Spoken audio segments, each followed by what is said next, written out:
রহস্যময় অ্যাডভেঞ্চার, মেহের গোপন রহস্য। প্রাথমিক ভূমিকা। বৃষ্টির দিনের ছাদে প্রেমের স্বীকারোক্তি। বৃষ্টিতে ভিজে ছেলে বলল, মা, এই বৃষ্টির মতোই আমার ভালোবাসা তোমার জন্য ঝরে পড়ে, আমার স্ত্রী হয়ে এই বৃষ্টিতে ভিজো। হঠাৎ বৃষ্টি শুরু হওয়ায় ছাদে শুকানো কাপড় নিয়ে আসছিলাম। ছেলেও সাহায্য করতে এল। দ্রুত কাপড় গুটিয়ে ঘরে নিয়ে এলাম। কিন্তু দুজনেই ভিজে গেছি। ছেলে তোয়ালে দিয়ে আমার চুল মুছে দিচ্ছিল। মা, তুমি ভিজে আরও সুন্দর লাগছ। ও আমি হাসলাম। সে আমার কাঁধে হাত রেখে বলল, সত্যি মা, বৃষ্টিতে ভিজে তোমাকে একজন তরুণীর মতো লাগছে। আমি অবাক হলাম। সে আমার মুখের দিকে তাকিয়ে বলল, মা, এই বৃষ্টির মতোই আমার ভালোবাসা তোমার জন্য ঝরে পড়ে। আমি তোমাকে ভালোবাসি, আমার স্ত্রী হয়ে এই বৃষ্টিতে ভিজো। বিয়ে কর আমাকে। কি জানালা দিয়ে বৃষ্টির শব্দ আসছিল। এই গল্পটি সম্পূর্ণ শুনলে আপনাদের পানি অটোমেটিক বের হয়ে যাবে, সো যত দ্রুত সম্ভব হাতের কাছে টিস্যু নিয়ে বসে পড়। বিছানার চাদর যেন নষ্ট না হয় সেটা সম্পূর্ণ খেয়াল রাখার অনুরোধ জানিয়ে গল্পটি এখন শুরু করব। তার আগে সর্বশেষ অনুরোধ, দয়া করে এমন পানি বের করার গল্প নিয়মিত শুনতে আমাদের চ্যানেলটি সকলেই সাবস্ক্রাইব কর। ধন্যবাদ। হ্যালো বন্ধুরা, আমার নাম মেহের খান। আমার বয়স 40 বছর। আমার স্বামীর নাম রিয়াজ খান, বয়স 43 বছর।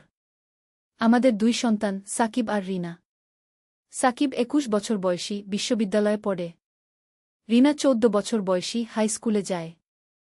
গল্পের শুরু। আজকের এই ঘটনাটা আমার জীবনের সবচেয়ে রহস্যময় অভিজ্ঞতা। সেদিন ছিল শুক্রবার, বিকেল 4টার দিকে হঠাৎ করে প্রচণ্ড বৃষ্টি শুরু হল। আমি ছাদে কাপড় শুকাতে দিয়েছিলাম। বৃষ্টি দেখে দৌড়ে গেলাম কাপড় নিয়ে আসতে। সাকিবও আমাকে সাহায্য করতে এল। মা, তাড়াতাড়ি কর, আরও জোরে বৃষ্টি আসছে, সাকিব বলল। আমরা দুজনে মিলে সব কাপড় নিয়ে এলাম। কিন্তু ততক্ষণে দুজনেই পুরো ভিজে গেছি। সাকিব আমাকে একটা দলিলে লেখা ছিল যে আমাদের পরিবারের কাছে একটা গোপন ফর্মুলা আছে যা দিয়ে বিভিন্ন রোগের ওষুধ তৈরি করা যায়। মা, এটা দেখ। এখানে লেখা আছে একটা বিশেষ ভেষজ ওষুধের ফর্মুলা যা দিয়ে মানুষের স্মৃতিশক্তি বাড়ানো যায়। ও সাকিব একটা কাগজ দেখিয়ে বলল। আমি কাগজটা নিয়ে পড়লাম। সত্যিই সেখানে বিভিন্ন গাছগাছালির নাম লেখা আর কিভাবে সেগুলো মিশিয়ে ওষুধ তৈরি করতে হবে। সাকিব, এই তথ্যগুলো যদি সত্যি হয় তাহলে আমরা অনেক মানুষের উপকার করতে পারব। আমরা ঠিক করলাম যে এই ফর্মুলাগুলো নিয়ে গবেষণা করব। আমাদের স্কুলের সাথে একটা গবেষণাগারও তৈরি করব। বাড়ি ফিরে এসে রিয়াজকে সব কিছু জানালাম। সে খুব উৎসাহিত হল। মেহের, আমাদের পরিবারের কত বড় ঐতিহ্য। আমরা এই জ্ঞান কাজে লাগাবো। পরের কয়েকদিন আমরা সেই ফর্মুলা অনুযায়ী ওষুধ তৈরি করার চেষ্টা করলাম। আমাদের বাগানেই অনেক প্রয়োজনীয় গাছ ছিল। প্রথমে আমরা স্মৃতিশক্তি বাড়ানোর ওষুধটা তৈরি করলাম। সাকিব প্রথমে নিজে খেয়ে দেখল। মা, আমার মনে হচ্ছে আমি আগের চেয়ে ভালো মনে রাখতে পারছি। তারপর আমরা এলাকার কিছু বয়স্ক মানুষকে দিলা যারা ভুলে যাওয়ার সমস্যায় ভুগছিলেন।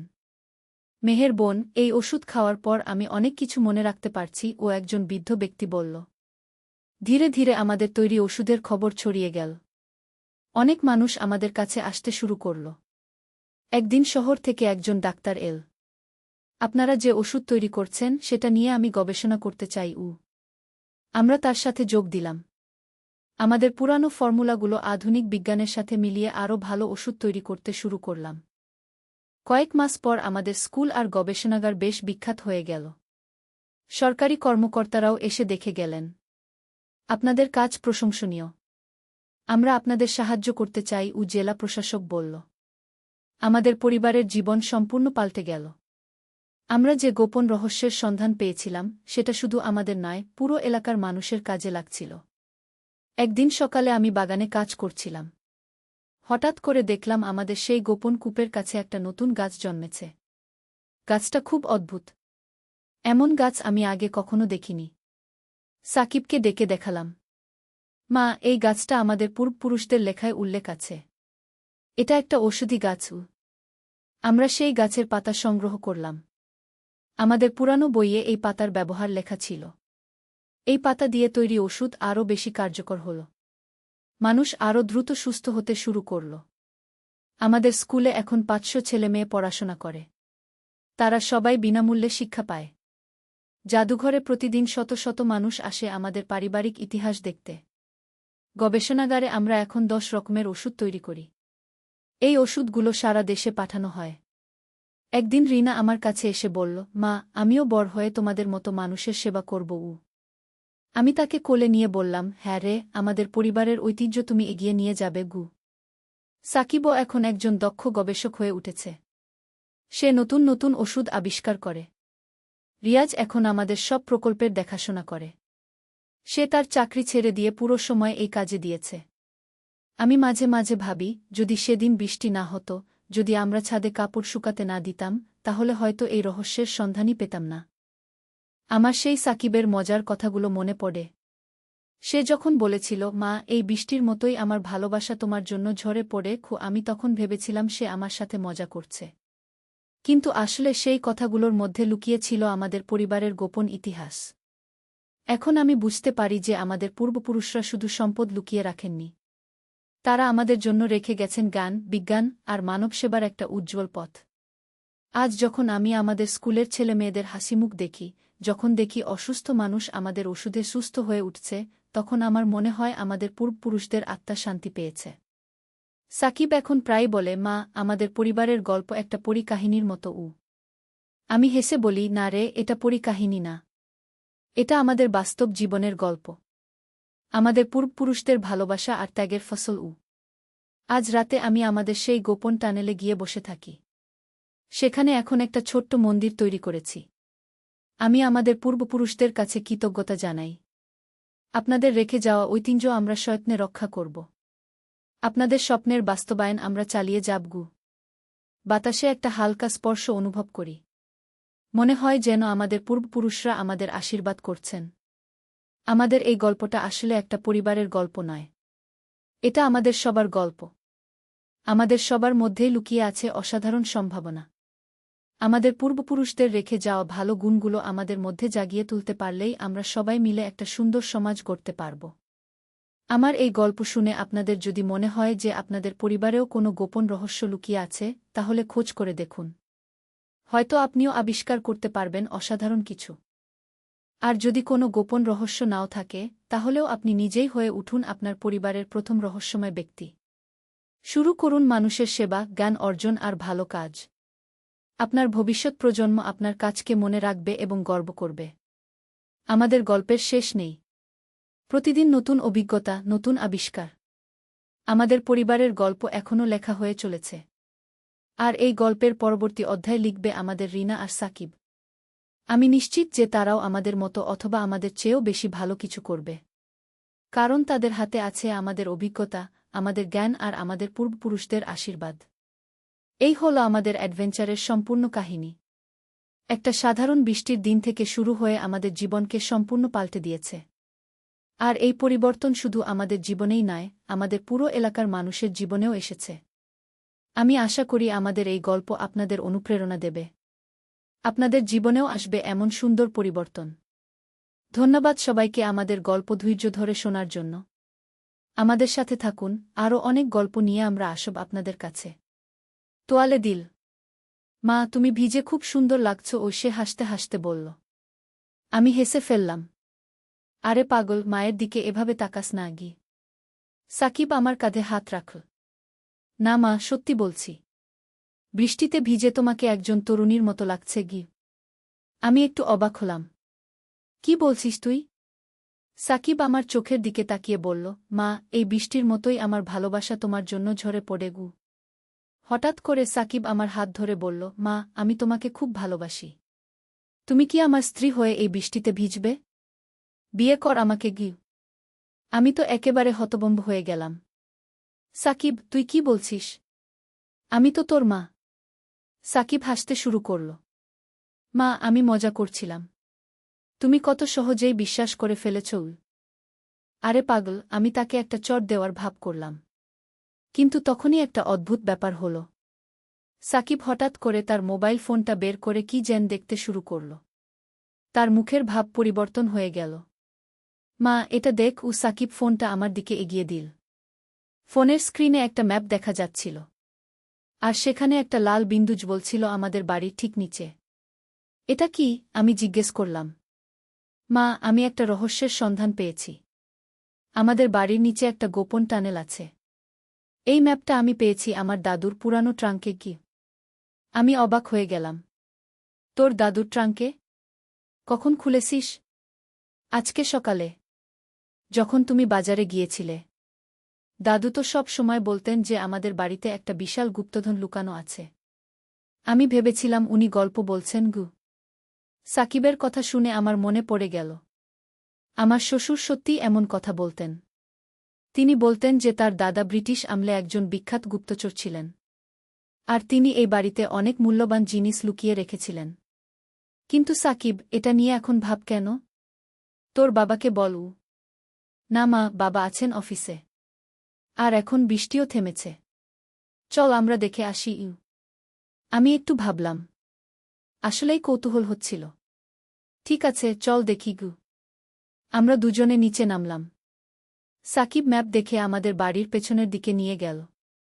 সেখানে একটা পুরানো কূপ ছিল। সেটা অনেক দিন ধরে ব্যবহার হচ্ছে না। মা, ম্যাপ অনুযায়ী এই কূপের পাশে একটা গোপন দরজা থাকার কথা গু। আমরা কূপের চারপাশে খোঁজাখুঁজি শুরু করলাম। হঠাৎ করে সাকিব একটা পাথর সরাতেই একটা ছোট লিভার দেখা গেল। মা, এটা দেখ। সাকিব লিভারটা টিপল। সাথে সাথে কূপের পাশের মাটিটা সরে গিয়ে একটা সিডি দেখা গেল, যেটা নিচের দিকে চলে গেছে। আরে বাপরে, আমি চমকে গেলাম। মা, চল নিচে নামি। সাকিব উৎসাহিত হয়ে বলল। না না, এটা বিপজ্জনক হতে পারে। মা প্লিজ, শুধু একবার দেখে আসি। আমি আগে নামব।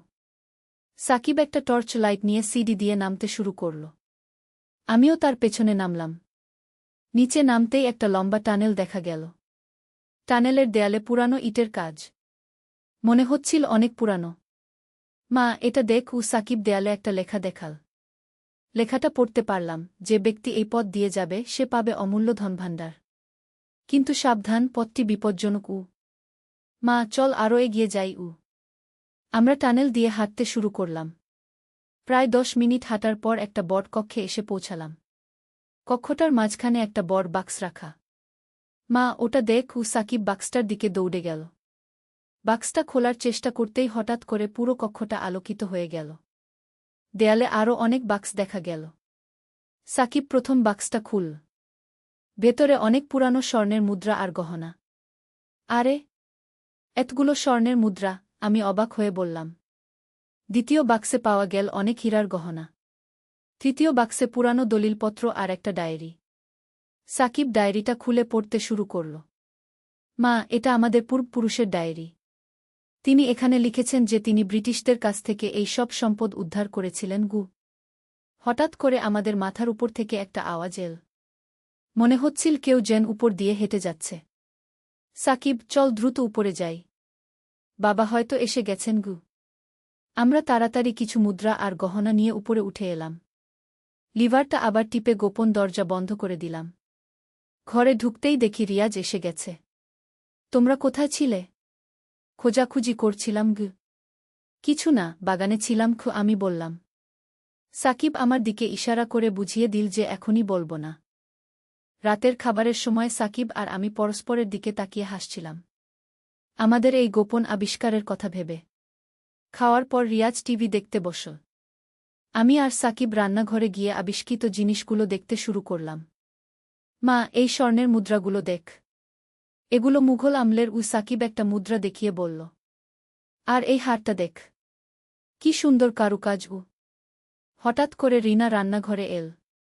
মা, তোমরা এখানে কি করছো? আমরা তাড়াতাড়ি সব কিছু লুকিয়ে ফেললাম। কিছু না রে, রান্নার জিনিসপত্র দেখছিলা গু। পরদিন সকালে রিয়াজ অফিসে চলে গেল। রিনাও স্কুলে গেল। আমি আর সাকিব আবার গোপন টানেলে নামলাম। এবার আমরা আরও ভালো করে খোঁজাখুঁজি করলাম। আরও অনেক বাক্স পেলাম। একটা বাক্সে পুরানো বই আর নকশা। মা, এই বইগুলো দেখ। এগুলো রান্নার বই। সাকিব একটা বই খুলে দেখাল। বইটায় অনেক পুরানো রেসিপি লেখা, আর সাথে কিছু গোপন তথ্য। এখানে লেখা যে এই টানেলের আরও গভীরে একটা গোপন লাইব্রেরি আছে গি। আমরা আরও গভীরে গেলাম। সত্যিই একটা বড় কক্ষ পেলাম।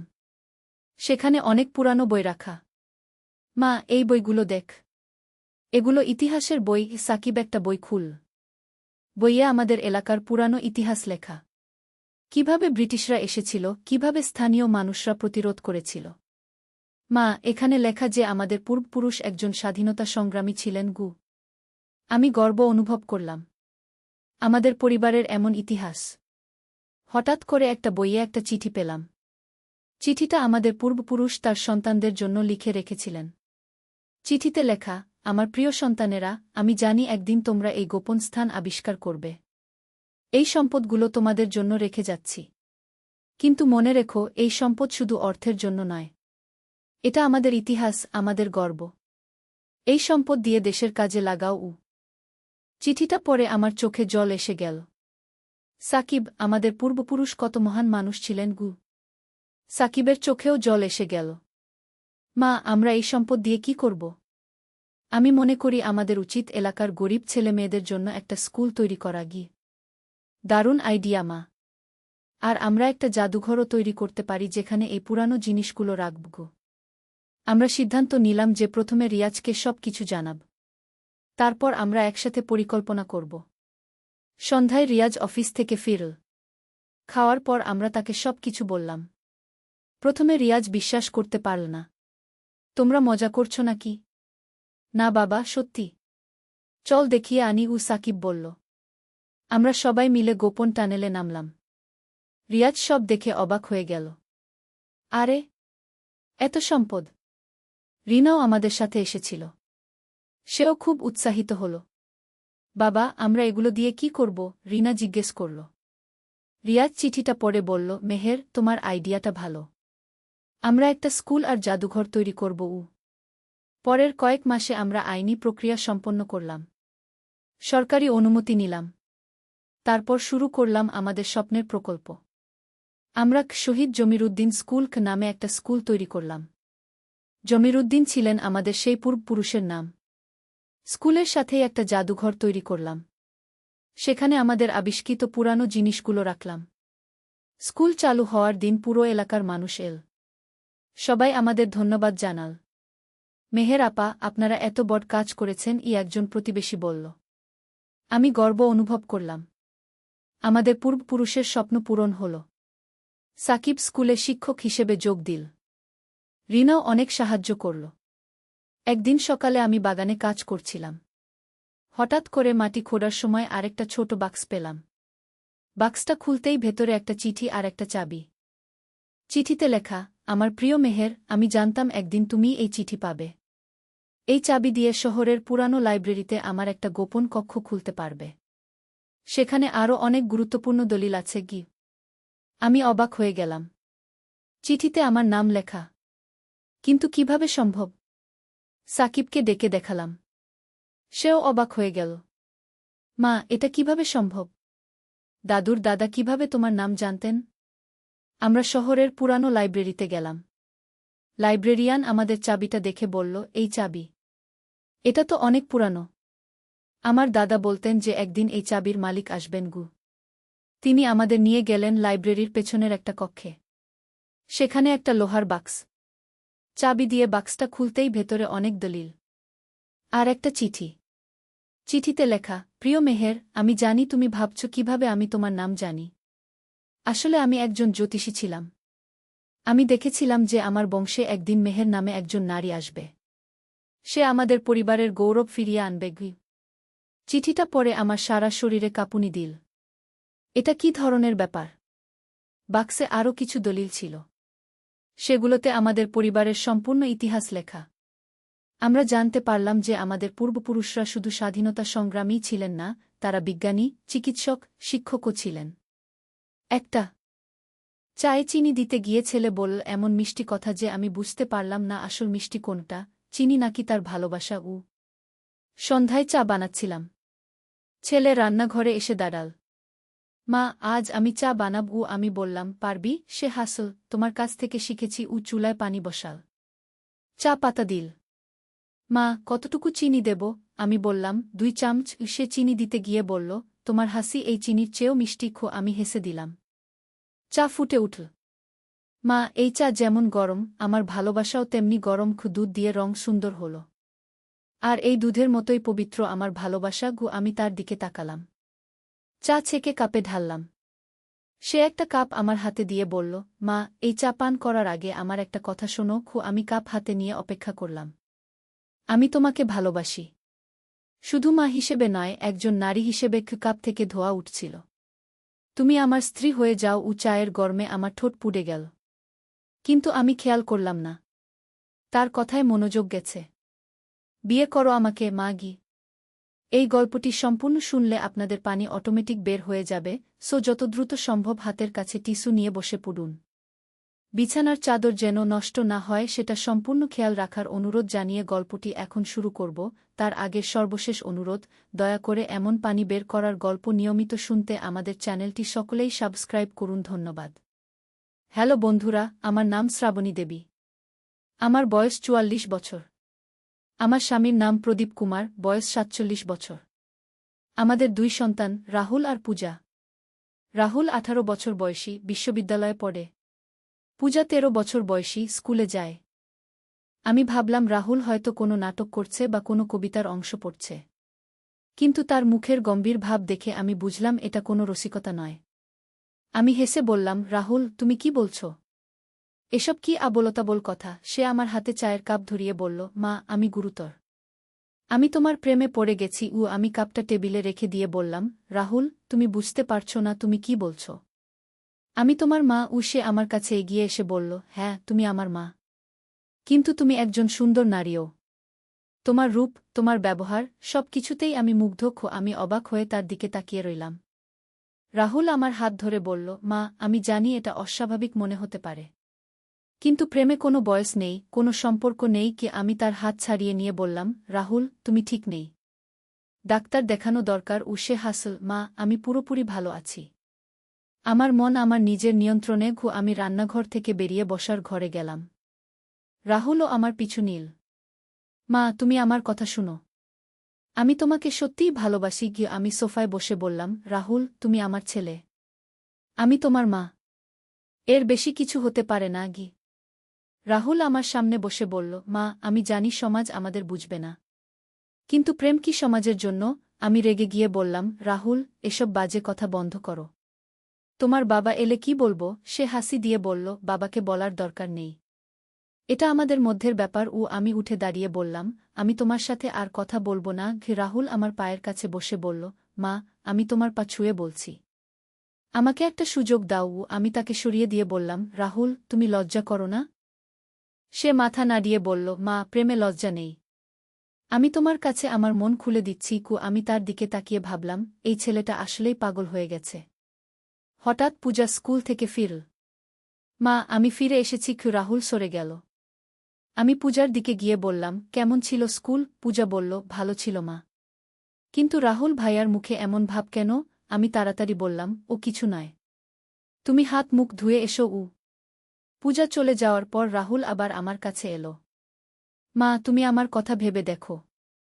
আমি তোমার সব ইচ্ছা পূরণ করব। আমি ক্ষিপ্ত হয়ে বললাম, রাহুল, তুমি কি বলছো সেটা বুঝতে পারছ?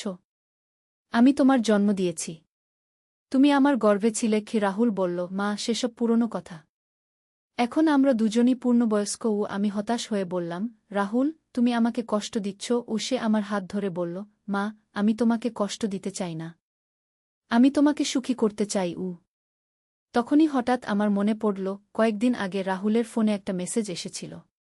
সেখানে লেখা ছিল, অভিনয় প্রতিযোগিতার জন্য স্ক্রিপ্ট মুখস্থ করে নিও। আমি রাহুলের দিকে তাকিয়ে বললাম, রাহুল, তুমি কি কোনো নাটক করছো? রাহুল হেসে বলল, না মা, এটা কোনো নাটক নয়। এটা আমার সত্যিকারের অনুভূতি। আমি আরও সন্দেহ হল। আমি তার ফোনটা নিতে গেলাম। কিন্তু রাহুল তাড়াতাড়ি ফোনটা লুকিয়ে রাখল।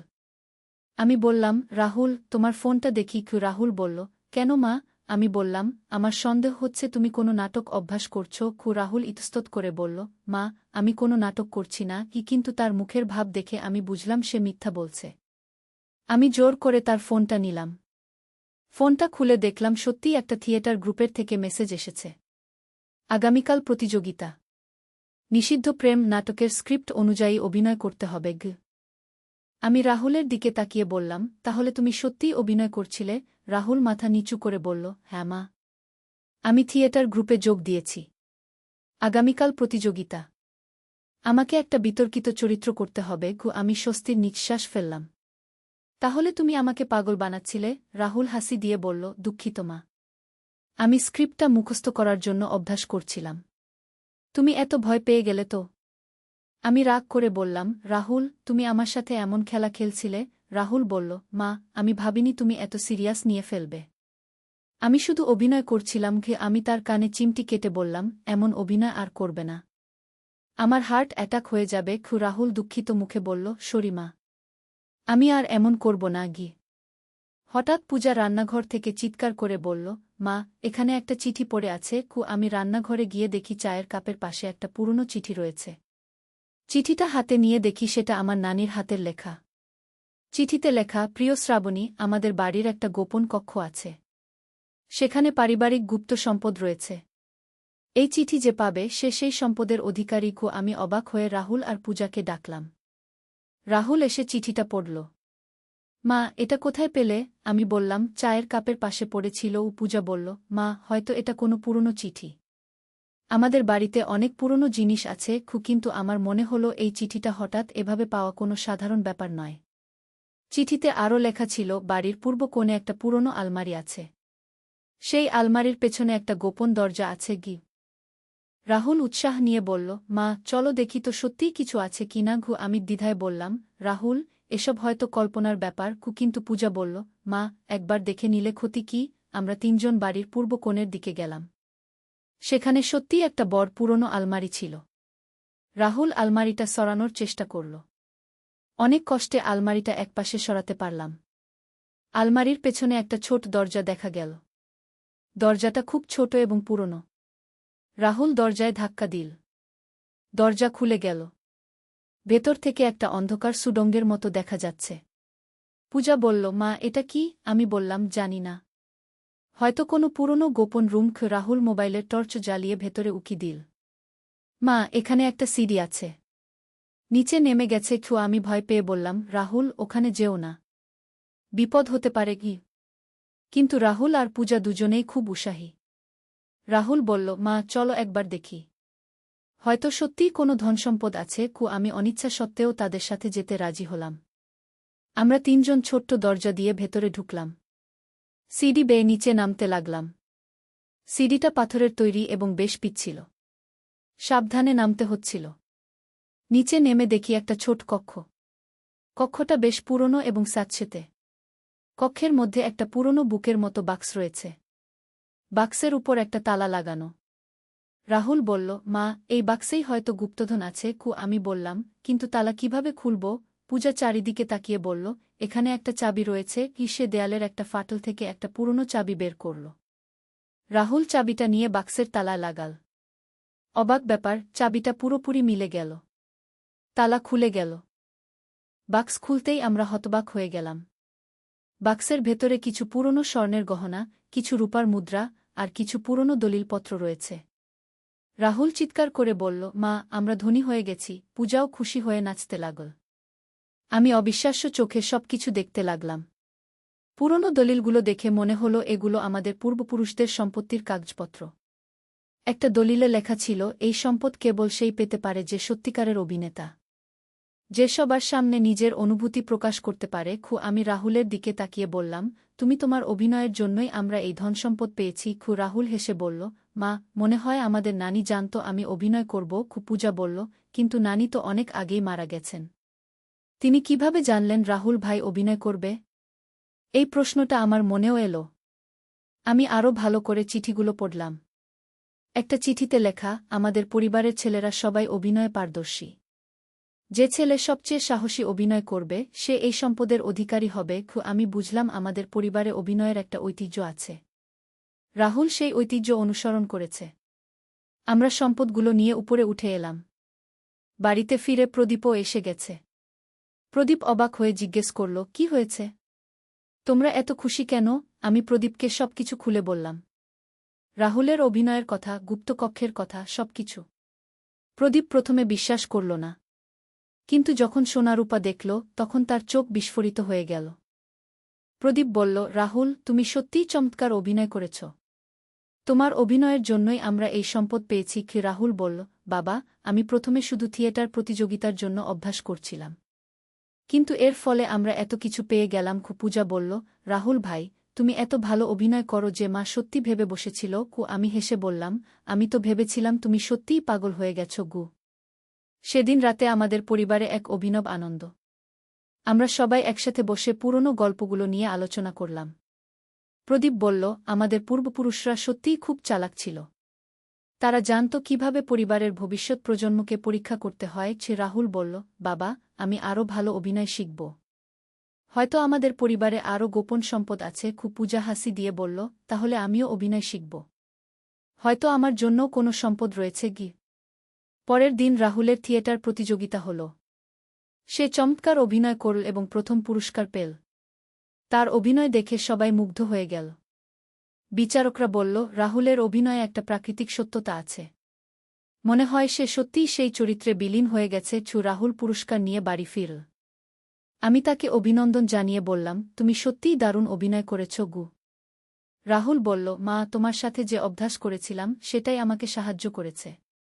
তুমি এত বিশ্বাস করেছিলে যে আমিও নিজেকে সেই চরিত্রে ডুবিয়ে দিতে পেরেছিলাম। আমি মাথা নাড়িয়ে বললাম, কিন্তু আমার তো হার্ট অ্যাটাক হওয়ার জোগাড় হয়েছিল গু। সেদিন সন্ধ্যায় আমরা সবাই মিলে আবার সেই গুপ্ত কক্ষে গেলাম। প্রদীপ বলল, এখানে আরও কিছু আছে কিনা দেখি। আমরা ভালো করে তল্লাশি করলাম। দেয়ালের একটা ইটের পেছনে আরেকটা চিঠি পেলাম। এই চিঠিতে লেখা ছিল একটা মানচিত্র। মানচিত্রে আমাদের গ্রামের বিভিন্ন জায়গা চিহ্নিত করা। পূজা উৎসুক হয়ে বলল, মা, এই মানচিত্রে কি দেখানো হয়েছে? আমি মানচিত্রটা ভালো করে দেখে বললাম, মনে হয় আমাদের গ্রামের পুরনো মন্দির, পুকুর আর বাজারের অবস্থান দেখানো হয়েছে। রাহুল বলল, হয়তো এই জায়গাগুলোতেও কোনো গুপ্ত সম্পদ লুকানো আছে। প্রদীপ বলল, তাহলে আমরা কাল থেকে এই জায়গাগুলো খোঁজ করব গো। পরের দিন সকালে আমরা প্রথমে গ্রামের পুরনো মন্দিরে গেলাম। মন্দিরটা প্রায় ১০০ বছরের পুরনো। পুরোহিত ঠাকুর আমাদের দেখে বলল, কি ব্যাপার, তোমরা এত সকালে মন্দিরে? আমি বললাম, ঠাকুর, আমরা একটু মন্দিরের ইতিহাস জানতে চাই। ঠাকুর বলল, এই মন্দির তোমাদের পূর্বপুরুষরাই তৈরি করেছিল। তারা বলেছিল এখানে দেবতার আশীর্বাদে অনেক রহস্য লুকানো আছে গি। রাহুল জিজ্ঞেস করল, ঠাকুর, সেই রহস্য কি? ঠাকুর হাসি দিয়ে বলল, সেটা তো তোমাদেরই খুঁজে বের করতে হবে। তবে শুনেছি যারা সত্যিকারের ভক্ত তারা দেবতার কাছ থেকে ইশারা পায়। আমরা মন্দিরের চারপাশে ঘুরে দেখলাম।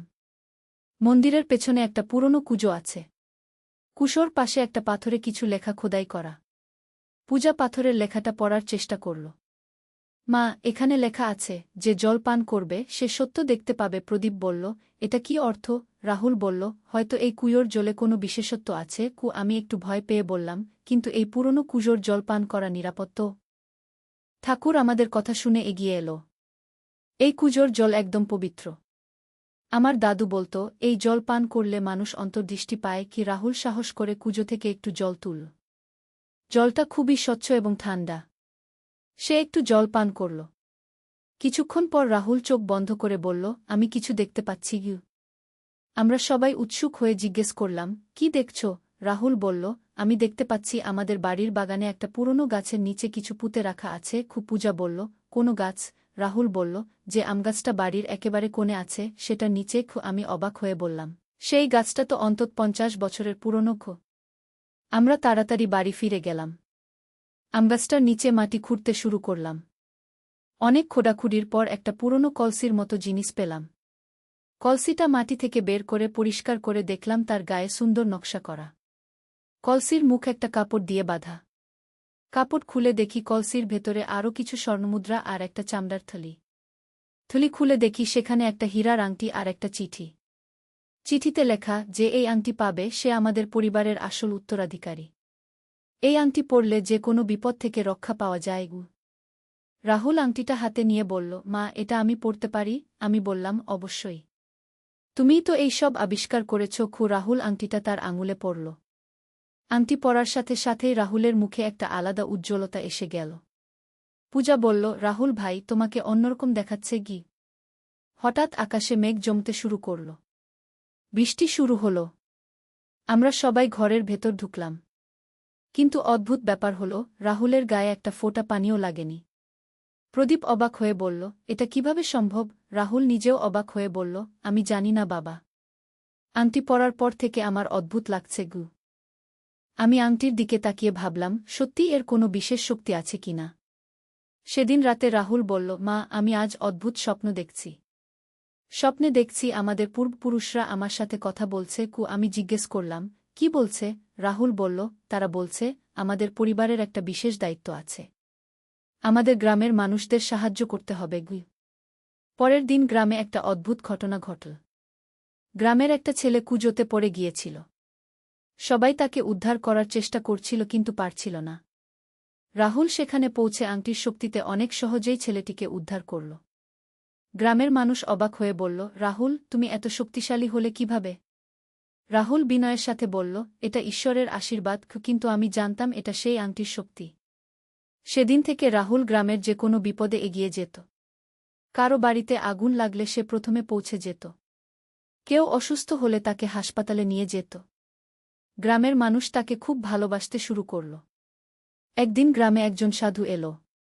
সাধু রাহুলের আংটি দেখে বলল, বাছা, এই আংটি অনেক পুরনো এবং শক্তিশালী। কিন্তু মনে রেখো, শক্তির সাথে দায়িত্বও আসে। রাহুল জিজ্ঞেস করল, কি দায়িত্ব? সাধু বলল, তুমি যত ভালো কাজ করবে, আংটি তত শক্তিশালী হবে। কিন্তু যদি কখনো মন্দ কাজে ব্যবহার করো, তাহলে এর শক্তি হারিয়ে যাবে। রাহুল মাথা নেড়ে বলল, আমি কখনো এর অপব্যবহার করব না। সাধু তার মাথায় আশীর্বাদের হাত রেখে বলল, তুমি তোমার পূর্বপুরুষদের যোগ্য উত্তরাধিকারী। তাদের আশীর্বাদ তোমার সাথে আছে। এরপর থেকে আমাদের পরিবারে একটা নতুন অধ্যায় শুরু হল। রাহুলের খ্যাতি চারদিকে ছড়িয়ে গেল। অনেক দূর থেকে মানুষ সাহায্যের জন্য আসতে লাগল। পূজাও তার ভাইকে দেখে অনুপ্রাণিত হল। সে পড়াশোনার পাশাপাশি গরিব বাচ্চাদের বিনামূল্যে পড়াতে শুরু করল। প্রদীপ বলল, আমাদের পরিবার সত্যিই ধন্য। আমরা শুধু টাকা পয়সা পাইনি, একটা মহৎ উদ্দেশ্য পেয়েছি। আমি মনে মনে আমাদের পূর্বপুরুষদের ধন্যবাদ জানালাম। তারা আমাদের জন্য শুধু সম্পদই রেখে যাননি, একটা মহান দায়িত্বও রেখে গেছেন। একদিন রাহুল আমার কাছে এসে বলল, মা, আমি আর থিয়েটার ছাড়ব না। অভিনয় আমার জীবনে অনেক কিছু এনে দিয়েছে। আমি হেসে বললাম, তোমার সেই চা বানানোর সময়ের অভিনয়টাই আমাদের এত কিছু দিয়েছে। তুমি সত্যিই দারুণ অভিনেতা। রাহুল লজ্জা পেয়ে বলল, সেদিন তুমি কিন্তু খুব ভয় পেয়েছিলে মা। আমি বললাম, তোমার অভিনয় এত বিশ্বাসযোগ্য ছিল যে আমি সত্যি ভেবে বসেছিলাম। পূজা হাসি দিয়ে বলল, রাহুল ভাই, তুমি এত ভালো অভিনয় করো যে আমিও প্রথমে বিশ্বাস করেছিলাম। রাহুল বলল, আসলে অভিনয়ের মূল কথাই হল দর্শকদের বিশ্বাস করানো। এভাবে আমাদের পরিবারের জীবনে একটা নতুন মাত্রা যুক্ত হল। রাহুলের অভিনয়ের প্রতিভা আর আংটির শক্তির সমন্বয়ে আমরা গ্রামের সবার প্রিয় হয়ে উঠলাম। আমাদের বাড়িতে সবসময় কেউ না কেউ সাহায্য চাইতে আসত। আর আমরা আনন্দের সাথে সবাইকে সাহায্য করতাম। প্রদীপ একদিন বলল, আমাদের পূর্বপুরুষরা জানত আমাদের পরিবারে এমন একজন জন্মাবে যে পরিবারের গর্বের কারণ হবে। আমি মাথা নেড়ে বললাম, রাহুল সত্যিই আমাদের গর্বের সন্তান।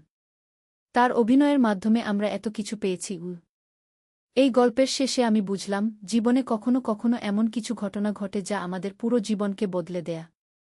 রাহুলের সেই চা বানানোর সময়ের অভিনয়, যেটা আমি প্রথমে ভয়ানক মনে করেছিলাম, সেটাই আমাদের জীবনে সবচেয়ে বড় আশীর্বাদ নিয়ে এসেছে।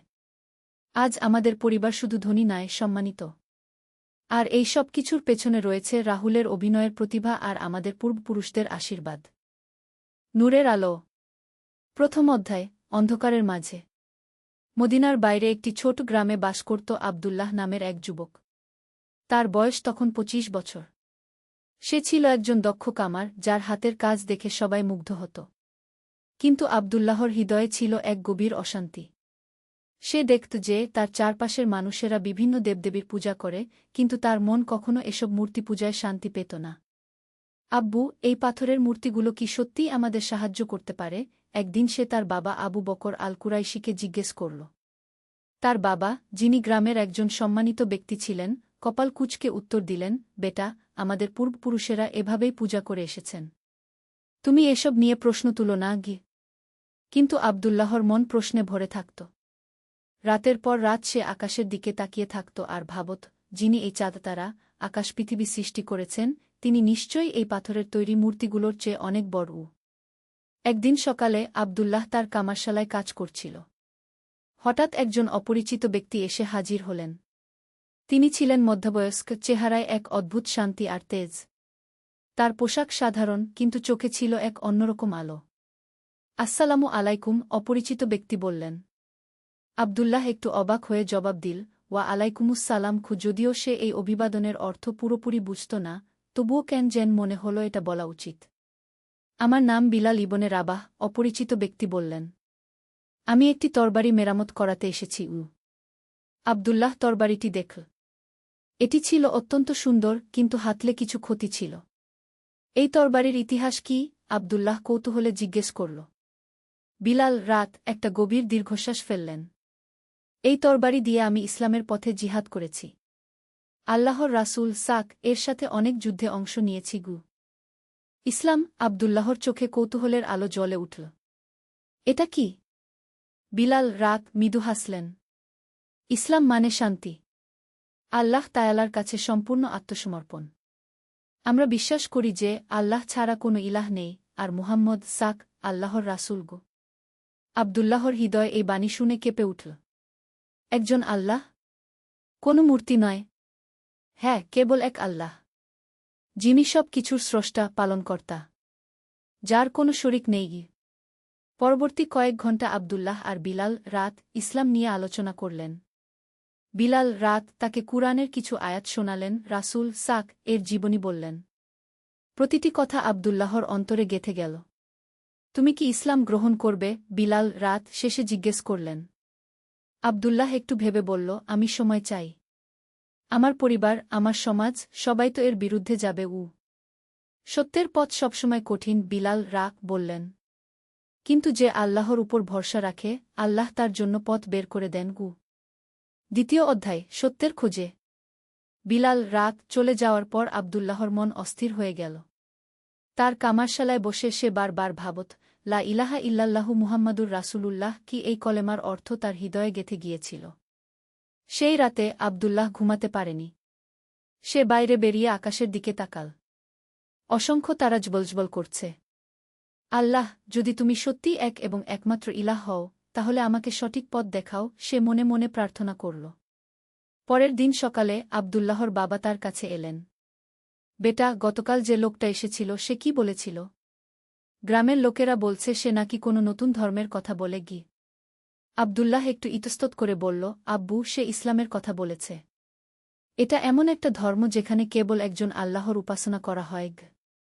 আবু বকর আল কুরাইশির মুখ রাগে লাল হয়ে গেল। কি বলছিস তুই? আমাদের দেবদেবীদের অসম্মান করছিস? এই নতুন ধর্ম আমাদের পূর্বপুরুষদের ধর্মকে মিথ্যা বলে। কিন্তু আব্বু, এই পাথরের মূর্তিগুলো কি সত্যিই আমাদের কোনো উপকার করতে পারে? তারা না পারে দেখতে, না পারে শুনতে। চুপ! আবু বকর চিৎকার করে উঠলেন। তুই এই বাড়িতে এসব কথা বলবি না। এই নতুন ধর্ম আমাদের সমাজের শান্তি নষ্ট করছে। সেদিন থেকে আবদুল্লাহর উপর পরিবারের চাপ বাড়তে লাগল। তার মা, ভাইবোন সবাই তার বিরুদ্ধে হয়ে গেল। কিন্তু আবদুল্লাহর মনে একবার যে বীজ বপন হয়েছিল তা দিন দিন বড় হতে লাগল। একদিন আবদুল্লাহ গোপনে মদিনার দিকে রওনা হল। সে শুনেছিল যে সেখানে মুসলিমদের একটি বড় সমাজ আছে। 3 দিনের পথ হেঁটে সে মদিনায় পৌঁছাল। মদিনার প্রবেশপথে সে দেখল একদল মানুষ একসাথে নামাজ পড়ছে। তাদের কপালে সিজদার দাগ, চেহারায় অপূর্ব শান্তি। আবদুল্লাহ মুগ্ধ হয়ে দেখতে লাগল। নামাজ শেষে একজন বয়স্ক ব্যক্তি তার কাছে এসে জিজ্ঞেস করলেন, ভাই, আপনি নতুন মনে হচ্ছে। কোথা থেকে এসেছেন? আমি মদিনার বাইরের একটি গ্রাম থেকে এসেছি। ইসলাম সম্পর্কে জানতে এসেছি, আবদুল্লাহ উত্তর দিল। বয়স্ক ব্যক্তি, যার নাম আবু আইজুব আল আনসারী, আবদুল্লাহকে তার বাড়িতে নিয়ে গেলেন। সেখানে আবদুল্লাহ প্রথমবারের মতো একটি সম্পূর্ণ মুসলিম পরিবারের সাথে থাকার সুযোগ পেল। ইসলাম শুধু একটা ধর্ম নয়, আবু আইজুব ব্যাখ্যা করলেন। এটা একটা জীবন ব্যবস্থা। এটা আমাদের শেখায় কিভাবে আল্লাহর সাথে সম্পর্ক রাখতে হয়, মানুষের সাথে কেমন ব্যবহার করতে হয়। আবদুল্লাহ সেখানে 1 সপ্তাহ থাকল। প্রতিদিন সে নামাজ দেখত, কুরআন তিলাওয়াত শুনত, ইসলামের বিভিন্ন বিধান সম্পর্কে জানত। তার হৃদয় প্রশান্তিতে ভরে উঠল। 3য় অধ্যায়, ঈমানের আলো। মদিনায় থাকার 7ম দিনে আবদুল্লাহ আবু আইজুব কে বলল, চাচা, আমি ইসলাম গ্রহণ করতে চাই। আবু আইজুব এর চোখে খুশির অশ্রু এসে গেল। আল্লাহু আকবার! আল্লাহ তায়ালা তোমাকে হিদায়েত দান করেছেন। তারা মসজিদে নববীতে গেলেন। সেখানে ইমাম আবদুল্লাহকে কলেমা পড়ালেন। আশহাদু আল্লা ইলাহা ইল্লাল্লাহু ওয়া আশহাদু আন্না মুহাম্মাদান আবদুহু ওয়া রাসূলুহু। আমি সাক্ষ্য দিচ্ছি যে আল্লাহ ছাড়া কোনো ইলাহ নেই এবং আমি আরও সাক্ষ্য দিচ্ছি যে মুহাম্মদ আল্লাহর বান্দা ও রাসূল গো। এই কলেমা উচ্চারণ করার সাথে সাথে আবদুল্লাহর মনে হল যেন তার হৃদয় থেকে এক বিরাট বোঝা নেমে গেছে। সে এখন আবদুল্লাহ ইবনে আবি বকর নামে পরিচিত হল। কিন্তু এখন তার সামনে আরেকটি বড় সমস্যা, কিভাবে গ্রামে ফিরে যাবে? কিভাবে পরিবারকে বলবে যে সে ইসলাম গ্রহণ করেছে? আবু আইজুব তাকে সান্ত্বনা দিলেন, বৎস, যিনি তোমাকে এ পর্যন্ত পথ দেখিয়েছেন, তিনি আগামী পথেও তোমার সাহায্য করবেন। শুধু আল্লাহর উপর ভরসা রাখো কু। আবদুল্লাহ আরও এক সপ্তাহ মদিনায় থেকে ইসলামের মৌলিক বিষয়গুলো শিখল। নামাজ, রোজা, জাকাত, হজ সম্পর্কে জানল। কুরআনের কিছু সূরা মুখস্থ করল। অবশেষে গ্রামে ফেরার সময় এল। আবু আইজুব তাকে একটি কুরআনের কপি আর কিছু হাদিসের বই দিলেন। মনে রাখবে বৎস, তিনি বিদায়ের সময় বললেন, সত্যের পথে বাধা আসবেই, কিন্তু ধৈর্য হল সুন্দর। আল্লাহ মুমিনদের পরীক্ষা করেন গু। চতুর্থ অধ্যায়, পরীক্ষার সময়। গ্রামে ফিরে আসার পর আবদুল্লাহর জীবনে ঝড় নেমে এল। প্রথমেই তার বাবা আবু বকর আল কুরাইশি বুঝতে পারলেন যে তার ছেলে ইসলাম গ্রহণ করেছে। তুই আমার আর সন্তান নয়, রাগে অন্ধ হয়ে চিৎকার করলেন তিনি। আমাদের পূর্বপুরুষদের ধর্ম ত্যাগ করে এই আরবদের ধর্ম নিয়েছিস। আবদুল্লাহর মা কাঁদতে কাঁদতে বললেন, আমার সোনা, তুই এই ভুল পথ ছেড়ে দে। আমরা তোকে ক্ষমা করে দেবগু। কিন্তু আবদুল্লাহর ঈমান এতটাই দৃঢ় হয়ে গিয়েছিল যে সে কোনো চাপেই দমে গেল না। আম্মু, আব্বু, আমি এমন একটা সত্য পেয়েছি যা আমার হৃদয়কে শান্তি দিয়েছে। আল্লাহ ছাড়া কোনো ইলাহ নেই, এই বিশ্বাস আমাকে মুক্তি দিয়েছে গি। পরিবারের চাপ যখন সহ্যের বাইরে চলে গেল, তখন আবদুল্লাহ সিদ্ধান্ত নিল যে সে বাড়ি ছেড়ে আলাদা থাকবে। সে গ্রামের একটু দূরে একটি ছোট কুঁড়েঘর তৈরি করল আর সেখানে একাকী বসবাস করতে শুরু করল। গ্রামের মানুষেরা তাকে নিয়ে কানাঘুষা করত। দেখো, আবদুল্লাহ পাগল হয়ে গেছে। সে নাকি হাওয়ায় কথা বলে, কি তারা জানত না যে সে আসলে নামাজ পড়ছে, আল্লাহর কাছে দোয়া করছে। কিন্তু আল্লাহ তায়ালা আবদুল্লাহকে একেবারে একা রাখেননি। ধীরে ধীরে কিছু মানুষ তার কাছে আসতে শুরু করল। প্রথমে এসেছিল হাসান নামের এক তরুণ, যার মন বিভিন্ন প্রশ্নে ভর্তি ছিল। আবদুল্লাহ ভাই, তুমি যে ধর্মের কথা বলো, তাতে কি সত্যিই শান্তি পাওয়া যায়? হাসান জিজ্ঞেস করল। আবদুল্লাহ মৃদু হেসে বলল, হাসান, তুমি যখন রাতে আকাশের দিকে তাকাও, তখন কি মনে হয় না যে যিনি এত বিশাল মহাবিশ্ব সৃষ্টি করেছেন, তিনি নিশ্চয়ই এক এবং অতুলনীয়? এভাবে আবদুল্লাহ ধীরে ধীরে ইসলামের দাওয়াত দিতে শুরু করল। সে কোনো জোর করত না, কোনো চাপ দিত না। শুধু যুক্তি আর কুরআনের আয়াত দিয়ে মানুষের হৃদয় স্পর্শ করার চেষ্টা করত। পঞ্চম অধ্যায়, সাহাবীদের দেখা। 1 বছর পর আবদুল্লাহর গ্রামে এক বিশেষ ঘটনা ঘটল।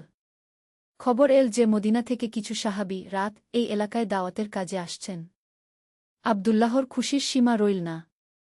যেদিন তারা এলেন, আবদুল্লাহ দেখল তাদের মধ্যে আছেন আবু উবাইদা ইবনুল জাররাহ আর সাদ ইবনে আবি ওয়াক্কাস এই দুজন ছিলেন রাসূল এর অন্যতম সাহাবী।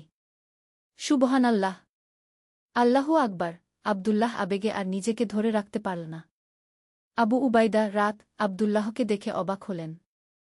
মাশাআল্লাহ, এই দুর্গম এলাকায় একজন মুসলিম ভাই। আবদুল্লাহ তাদের কাছে তার পুরো গল্প বলল। কিভাবে সে ইসলাম গ্রহণ করেছে, কি কি সমস্যার মুখোমুখি হয়েছে। সাদ ইবনে আবি ওয়াক্কাস বললেন, ভাই, তোমার ধৈর্য আর দৃঢ়তা দেখে আমরা অভিভূত। রাসূল বলেছেন, যে ব্যক্তি আল্লাহর সন্তুষ্টির জন্য তার পরিবার পরিজন ত্যাগ করে, আল্লাহ তাকে আরও ভালো পরিবার দান করেন। এই কথা শুনে আবদুল্লাহর চোখে অশ্রু এসে গেল। তার মনে হল সত্যিই আল্লাহ তাকে একা রাখেননি। তারা 3 দিন গ্রামে থাকলেন। এই 3 দিনে অনেক কিছু ঘটল। প্রথমত, হাসানসহ আরও 5 জন যুবক ইসলাম গ্রহণ করল। দ্বিতীয়ত, গ্রামের কিছু মানুষ ইসলাম সম্পর্কে আগ্রহী হয়ে উঠল। কিন্তু সবচেয়ে বড় ঘটনা ঘটল 3য় দিনে। আবদুল্লাহর বাবা আবু বকর আল কুরাইশি এলেন সাহাবীদের সাথে কথা বলতে। আপনারা আমার ছেলেকে বিপথে নিয়ে গেছেন, তিনি ক্রুদ্ধ স্বরে বললেন। আবু উবাইদা অত্যন্ত শান্তভাবে উত্তর দিলেন, চাচা, আমরা কাউকে জোর করে কিছু মানতে বলি না। ইসলাম বলে, দিনের ব্যাপারে কোনো জবরদস্তি নেই। আপনার ছেলে নিজের ইচ্ছায় সত্যকে গ্রহণ করেছে কিন্তু সে আমাদের পারিবারিক ঐতিহ্য ভেঙে ফেলেছে। সাদ বললেন, চাচা, ঐতিহ্য ভাল হলে তো রক্ষা করতে হয়। কিন্তু যদি সেই ঐতিহ্য ভুল পথে নিয়ে যায় তাহলে তো সেটা ত্যাগ করাই উচিত। এরপর তারা ইসলামের মূল বিষয়গুলো নিয়ে আলোচনা করলেন। আল্লাহর একত্বের প্রমাণ, কুরআনের অলৌকিকতা, রাসূল সাক এর জীবনী। আবু বকর আল কুরাইশি চুপচাপ শুনতে লাগলেন। তার চেহারা থেকে ক্রোধ কমে আসছিল আর ভাবনার ছাপ স্পষ্ট হচ্ছিল। ষষ্ঠ অধ্যায়, একটি পরিবারের হিদায়াত। সাহাবীরা চলে যাওয়ার পর আবু বকর আল কুরাইশি কয়েকদিন খুবই চুপচাপ থাকলেন। তার স্ত্রী ফাতেমা বিনতে উমার তাকে এমন অস্থির দেখে চিন্তিত হয়ে পড়লেন। আপনার কি হয়েছে? একদিন রাতে তিনি স্বামীকে জিজ্ঞেস করলেন। সাহাবীদের সাথে কথা বলার পর থেকেই আপনি অন্যমনস্ক। আবু বকর দীর্ঘশ্বাস ফেলে বললেন, ফাতেমা, আমি সারা জীবন যেসব কথায় বিশ্বাস করে এসেছি সেগুলো নিয়ে এখন সন্দেহ জাগছে। ওই সাহাবীরা যেসব কথা বলেছেন সেগুলো খুব যুক্তিসঙ্গত মনে হয়েছে। আপনি কি বলতে চাইছেন যে ইসলামে কোনো সত্য আছে? আমি জানি না, কিন্তু একটা কথা বুঝেছি, আব্দুল্লাহ যতটা শান্তিতে আছে ততটা সে আগে কখনো ছিল না। পরের দিন সকালে আবু বকর আল কুরাইশি একটি সাহসী সিদ্ধান্ত নিলেন। তিনি তার ছেলের কুডেঘরে গেলেন। আব্দুল্লাহ, তিনি বললেন, আমি তোর সাথে কথা বলতে এসেছি। আব্দুল্লাহ অবাক হয়ে গেল। কয়েক মাস পর তার বাবা প্রথমবার তার সাথে স্বাভাবিক সুরে কথা বলছেন। আব্বু, আপনি বসুন, আমি আপনার জন্য চা বানিয়ে আনি। চা খেতে খেতে আবু বকর বললেন, তোর মা খুব কষ্ট পাচ্ছে। সে ভাবে আমরা তোকে হারিয়ে ফেলেছি। আব্বু, আমি তো এখানেই আছি। আপনারা চাইলে যে কোনো সময় আসতে পারেন। কিন্তু তুই তো আমাদের ধর্ম ছেড়ে দিয়েছিস। আব্দুল্লাহ ধৈর্য ধরে বলল, আব্বু, আমি সত্যের দিকে এসেছি। যে আল্লাহ আমাদের সৃষ্টি করেছেন, আকাশ পৃথিবী সৃষ্টি করেছেন, তার ইবাদত করাই তো স্বাভাবিক। তোর এই আল্লাহ যদি সত্যিই একমাত্র ইলাহ হন, তাহলে তিনি আমার প্রার্থনা শুনবেন? এই প্রশ্ন শুনে আব্দুল্লাহর মুখে আলো ফুটে উঠল। অবশ্যই আব্বু। আল্লাহ সকলের প্রার্থনা শোনেন। তবে শর্ত হল যে তাকে একমাত্র ইলাহ বলে স্বীকার করতে হবে। আবু বকর কিছুক্ষণ চুপ থাকলেন। তারপর বললেন, তুই আমাকে এই ইসলাম সম্পর্কে বিস্তারিত বল।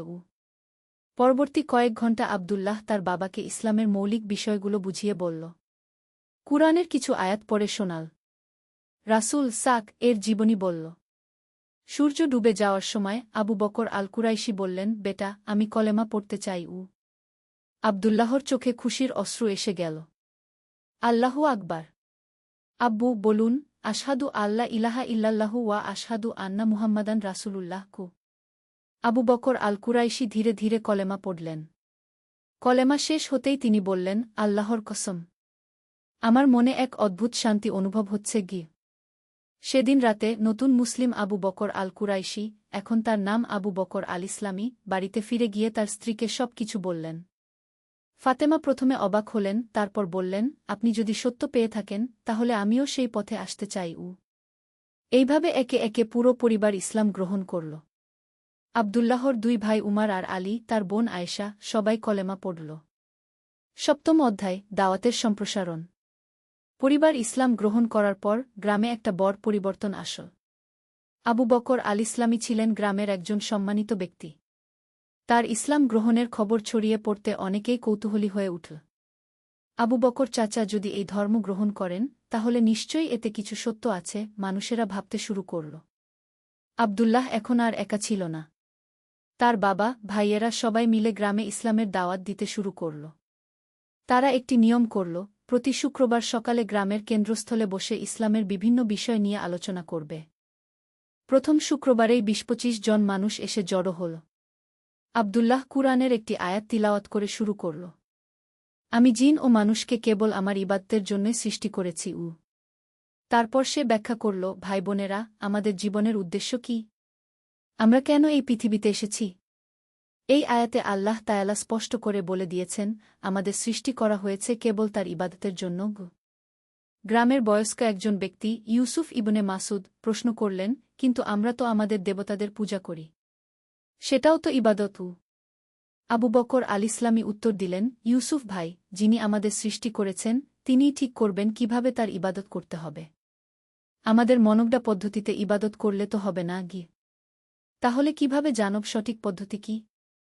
এজন্যেই আল্লাহ তাআলা নবী রাসূল পাঠিয়েছেন। সর্বশেষ নবী মুহাম্মদ সাক আমাদের জানিয়ে দিয়েছেন সঠিক পথ কি। এভাবে প্রতি শুক্রবারে আলোচনা চলতে লাগল।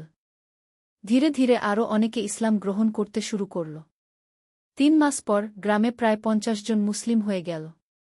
তারা সবাই মিলে গ্রামের একপাশে একটি ছোট মসজিদ তৈরি করল।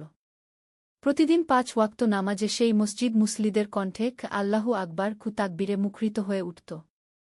8ম অধ্যায় শত্রুতা ও ধৈর্য।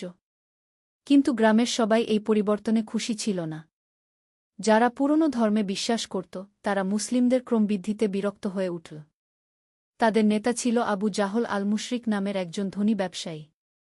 এই মুসলিমরা আমাদের গ্রামের শান্তি নষ্ট করছে, আবু জাহল তার অনুসারীদের বলল। আমাদের কিছু একটা করতে হবে। একদিন রাতে আবু জাহল আর তার 10-12 জন লোক মসজিদে হামলা করল। তারা মসজিদের দেওয়াল ভেঙে দিল, কুরআনের কপিগুলো ছিঁড়ে ফেল। পরের দিন সকালে ফজরের নামাজের জন্য যখন মুসলিমরা মসজিদে এল, তারা এই ধ্বংসজ্ঞ দেখে স্তম্ভিত হয়ে গেল। কয়েকজন তরুণ মুসলিম রেগে গিয়ে বলল, আমাদের প্রতিশোধ নিতে হবে। আমরা ওদের বাড়িঘর জ্বালিয়ে দেব। কিন্তু আব্দুল্লাহ তাদের থামিয়ে দিয়ে বলল, ভাইয়েরা, রাসূল সাক আমাদের শিখিয়েছেন ধৈর্য ধরতে। তিনি মক্কায় কত অত্যাচার সহ্য করেছেন, কিন্তু কখনো প্রতিশোধ নেননি গিয়ে।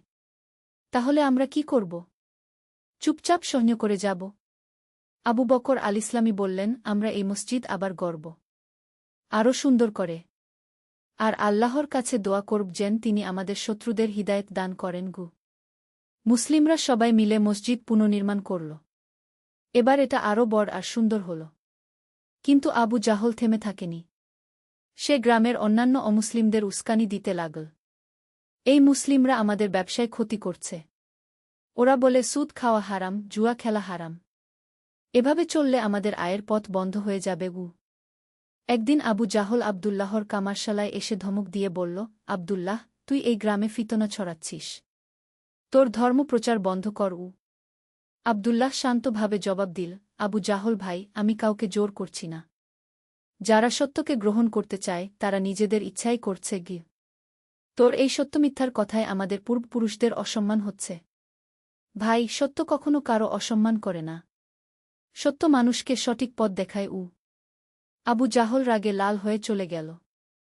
সেদিন থেকে সে আর তার অনুসারীরা মুসলিমদের উপর নানা ধরনের অত্যাচার শুরু করল। 9ম অধ্যায় পরীক্ষার কঠিন সময়। মুসলিমদের উপর অত্যাচার দিন দিন বাড়তে লাগল। আবু জাহল আর তার দল বাজারে মুসলিম ব্যবসায়ীদের দোকানে পাথর ছুটত। মুসলিম বাচ্চাদের স্কুলে যেতে বাধা দিত। একদিন এক ভয়ানক ঘটনা ঘটল। হাসান, যে প্রথম দিকে ইসলাম গ্রহণ করেছিল, তাকে আবু জাহলের লোকেরা মারধর করল। তার পুরো মুখ ফুলে গিয়েছিল। কেন আমাদের সাথে এমন হচ্ছে? হাসান কাঁদতে কাঁদতে আব্দুল্লাহকে জিজ্ঞেস করল। আল্লাহ যদি আমাদের সাহায্য করেন তাহলে এত কষ্ট কেন? আব্দুল্লাহ হাসানের কপালে হাত রেখে বলল, ভাই, আল্লাহ তায়ালা কুরআনে বলেছেন, মানুষ কি মনে করে যে তারা শুধু আমরা ঈমান এনেছি বললেই ছেড়ে দেওয়া হবে এবং তাদের পরীক্ষা করা হবে না? এই কষ্ট আমাদের ঈমানের পরীক্ষা।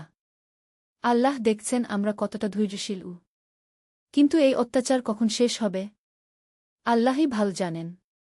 তবে তিনি ওয়াদা করেছেন যে মুমিনদের সাহায্য করবেন। সত্যিই কিছুদিন পর একটি ঘটনা ঘটল যা সবাইকে অবাক করে দিল। আবু জাহলের ছেলে খালিদ হঠাৎ অসুস্থ হয়ে পড়ল।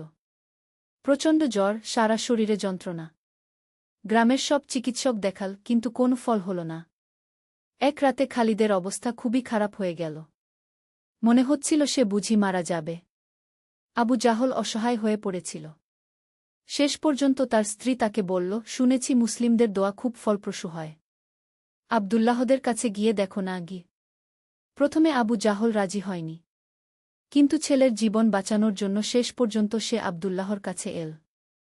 আব্দুল্লাহ, সে বিনীত স্বরে বলল, আমার ছেলে মরে যাচ্ছে। তুমি তোমার আল্লাহর কাছে দোয়া করগু। আব্দুল্লাহ কোনো কটু কথা বলল না। সে শুধু বলল, চলো আমরা সবাই মিলে আল্লাহর কাছে দোয়া করিগু। সেই রাতে সব মুসলিম খালিদের সুস্থতার জন্য দোয়া করল। তারা কোনো শর্ত দেয়নি, কোনো প্রতিশোধ নেয়নি। সুবহানাল্লাহ। পরের দিন সকালে খালিদের জ্বর ছেড়ে গেল। সে সুস্থ হয়ে উঠল। 10ম অধ্যায় হৃদয়ের পরিবর্তন। খালিদের আরোগ্যের পর আবু জাহল খুবই বিব্রত বোধ করল। যাদের সে এতদিন অত্যাচার করেছে তারাই তার ছেলের জন্য দোয়া করেছে। তোমরা আমার সাথে এত ভালো ব্যবহার কেন করলে? সে আব্দুল্লাহকে জিজ্ঞেস করল। কারণ আমাদের রাসূল সাক শিখিয়েছেন, যে তোমার সাথে মন্দ ব্যবহার করে তুমি তার সাথে ভালো ব্যবহার কর। এতে তার হৃদয় পরিবর্তন হতে পারে কি? আবু জাহলের চোখে পানি এসে গেল। আমি তোমাদের সাথে কত অন্যায় করেছি। তোমরা প্রতিশোধ নিতে পারতে গু। আমরা প্রতিশোধ নিতে চাই না। আমরা চাই তুমি সত্যকে বুঝতে পারো গ। এই ঘটনার পর আবু জাহলের মনোভাব ধীরে ধীরে পরিবর্তন হতে শুরু করল। সে মুসলিমদের আর অত্যাচার করল না, বরং তাদের আচার-আচরণ, তাদের নৈতিকতা লক্ষ্য করতে লাগল। কয়েক মাস পর এক জুমার দিনে আবু জাহল মসজিদে এল। সবাই অবাক হয়ে গেল। খুতবার পর সে দাঁড়িয়ে বলল, আমি আপনাদের কাছে ক্ষমা চাই। আমি অনেক অন্যায় করেছি। আজ আমি ইসলাম গ্রহণ করতে চাই। পুরো মসজিদ আল্লাহু আকবার কি তাকবীরে মুখরিত হয়ে উঠল। আবু জাহল কলেমা পড়ল আর তার নাম হয়ে গেল আবু জাহল আল মুহতাদি, যে হিদায়াত পেয়েছে। তার ইসলাম গ্রহণের পর গ্রামে একটা বিপ্লব ঘটে গেল। যারা তার নেতৃত্বে মুসলিমদের বিরোধিতা করছিল, তারাও একে একে ইসলামের সৌন্দর্য দেখতে পেল। 6 মাসের মধ্যে পুরো গ্রামের 90% মানুষ ইসলাম গ্রহণ করল। গ্রামের নাম হয়ে গেল কারিয়াতুল ইসলাম, ইসলামের গ্রাম। 11 অধ্যায়, জ্ঞানের প্রসার। গ্রামে ইসলামের প্রসারের পর আব্দুল্লাহ একটা নতুন সমস্যা দেখতে পেল। মানুষেরা ইসলাম গ্রহণ করেছে, কিন্তু তাদের ইসলামী শিক্ষা নেই। কুরআন পড়তে জানে না, নামাজের নিয়ম ঠিকভাবে জানে না। আমাদের একটা মাদ্রাসা তৈরি করতে হবে, আব্দুল্লাহ তার বাবা আর অন্যান্য বড়দের সাথে আলোচনা করে বলল। কিন্তু আমাদের তো পর্যাপ্ত জ্ঞান নেই, আবু বকর আল ইসলামী বললেন। আমরা কিভাবে অন্যদের শেখাব? আমাদের মদিনা থেকে একজন আলেম নিয়ে আসতে হবে গি। এই সিদ্ধান্তে সবাই রাজি হল। আব্দুল্লাহ আর হাসান মদিনার উদ্দেশ্যে রওনা হল। মদিনায় পৌঁছে তারা তাদের পুরনো বন্ধু আবু আইজুব আলানসারি রাত এর কাছে গেল। সুবহানাল্লাহ, আবু আইজুব রাত খুশিতে বিস্ময় প্রকাশ করলেন। তোমাদের গ্রামে এত লোক ইসলাম গ্রহণ করেছে। এটা আল্লাহর বিশেষ অনুগ্রহ। চাচা, এখন আমাদের একজন আলেমের প্রয়োজন, যিনি আমাদের ইসলামী শিক্ষা দেবেন গু। আব আলামিন আর তার সাহাবীদের কাহিনী। একটি ইসলামিক বীরত্বের গল্প। প্রথম অধ্যায়, আন্দালুসের সূর্যাস্ত। আন্দালুসের সবুজ পাহাড়ের কোলে অবস্থিত ছোট শহর কুর্তুবা। 1238 সালের এক শরতের সকালে মসজিদের মিনার থেকে ফজরের আজান ভেসে আসছিল। আলামিন ইবন ইউসুফ তার সাদা পোশাক পরে নামাজের জন্য প্রস্তুত হচ্ছিলেন। তিনি ছিলেন একজন দক্ষ সেনাপতি এবং গভীর ঈমানদার মুসলিম। আলামিন জানতেন যে খ্রিস্টান রাজা ফার্দিনান্দের সেনাবাহিনী আন্দালুসের দিকে এগিয়ে আসছে। তারা একের পর এক মুসলিম শহর দখল করে নিচ্ছে। কিন্তু আলামিন হাল ছেড়ে দেওয়ার পাত্র ছিলেন না। তিনি বিশ্বাস করতেন আল্লাহ তায়ালার সাহায্য সব সময় মুমিনদের সাথে থাকে। নামাজ শেষে আলামিন তার বিশ্বস্ত সাহাবীদের সাথে মিলিত হলেন। তাদের মধ্যে ছিলেন হাকিম ইবন সালিম, একজন বুদ্ধিমান কৌশলবিদ, উমর আলানসারি, একজন দক্ষ তীরন্দাজ, এবং ইব্রাহিম আলমাগরিবি, একজন সাহসী অশ্বারোহী। ভাইয়েরা, আলামিন বললেন, আমাদের শহরের শত্রুরা পৌঁছাতে আর মাত্র 3 দিন বাকি। আমাদের সংখ্যা কম, কিন্তু আমাদের ঈমান অটুট। আল্লাহ তায়ালা বলেছেন, যদি তোমাদের মধ্যে 20 জন ধৈর্যশীল থাকে, তাহলে তারা 20 জনকে পরাজিত করবে। হাকিম এগিয়ে এসে বললেন, আমির, আমাদের একটি কৌশল দরকার। শত্রুরা সংখ্যায় অনেক বেশি, তাদের সাথে সরাসরি যুদ্ধে আমাদের ক্ষতি হবে গু। দ্বিতীয় অধ্যায়, পরিকল্পনা এবং প্রস্তুতি। আলামিন এবং তার সাহাবীরা পুরো রাত জেগে পরিকল্পনা করলেন। তারা শহরের ভূগোল, পাহাড়ের গুহা এবং সংকীর্ণ পথগুলো নিয়ে আলোচনা করলেন। হাকিমের পরামর্শে তারা গেরিলা যুদ্ধের কৌশল গ্রহণ করার সিদ্ধান্ত নিলেন। আমরা তাদের বড় বাহিনীকে ছোট ছোট দলে ভাগ করে ফেলব, হাকিম ব্যাখ্যা করলেন। এরপর আমাদের ছোট দলগুলো তাদের আক্রমণ করে আবার লুকিয়ে যাবে গু। উমর আলানসারি তার তীরধনুক পরীক্ষা করতে করতে বললেন, আমি পাহাড়ের উঁচু স্থান থেকে তাদের উপর তীর বর্ষণ করব। আল্লাহ তায়ালার দয়ায় আমার প্রতিটি তীর লক্ষ্যভেদ করবে গে। ইব্রাহিম আলমাগরিবি তার ঘোড়ার গলায় হাত বুলিয়ে বললেন, আমার এই বিশ্বস্ত সাথীর সাথে আমি শত্রুদের পিছন থেকে আক্রমণ করব। যুদ্ধের প্রস্তুতির পাশাপাশি তারা আধ্যাত্মিক প্রস্তুতিও নিলেন। প্রতিদিন তাহাজ্জুদের নামাজ পড়ে আল্লাহর কাছে সাহায্য প্রার্থনা করলেন। কুরআন তেলাওয়াত করে মানসিক শক্তি অর্জন করলেন। আলামিন তার লোকদের বললেন, মনে রাখবেন, আমরা শুধু আমাদের মাটি রক্ষার জন্য যুদ্ধ করছি না। আমরা যুদ্ধ করছি আমাদের দিন, আমাদের পরিবার এবং আমাদের ভবিষ্যৎ প্রজন্মের জন্য। প্রতিটি আঘাত হোক আল্লাহর নামে গি। তৃতীয় অধ্যায়, প্রথম সংঘাত। তৃতীয় দিনের সূর্যোদয়ের সাথে সাথে দূরত্বে ধুলার ঘূর্ণি দেখা গেল। ফার্দিনান্দের সেনাবাহিনী এগিয়ে আসছিল। তাদের সংখ্যা ছিল প্রায় ৫,০০০, আর আলামিনের দলে ছিল মাত্র ৩০ মুজাহিদ। আলামিন তার অবস্থানে দাঁড়িয়ে কে আল্লাহু আকবার বলে চিৎকার করলেন। তার কণ্ঠস্বর পাহাড়ে প্রতিধ্বনিত হল। সকল মুজাহিদ একসাথে আল্লাহু আকবার কি ধ্বনি তুললেন। হাকিমের পরিকল্পনা অনুযায়ী প্রথমে তারা শত্রুদের মূল পথে কিছু বাধার সৃষ্টি করলেন। গাছ কেটে এবং পাথর গড়িয়ে দিয়ে তারা পথ বন্ধ করে দিলেন। এতে শত্রু বাহিনী ৩টি ভাগে বিভক্ত হয়ে পড়ল। উমর আলানসারি পাহাড়ের একটি গুহা থেকে তীর নিক্ষেপ শুরু করলেন। তার তীরগুলো এতই নিখুঁত ছিল যে শত্রুরা বুঝতেই পারছিল না কোথা থেকে আক্রমণ আসছে। প্রতিটি তীরের সাথে তিনি বিসমিল্লাহ বলতেন।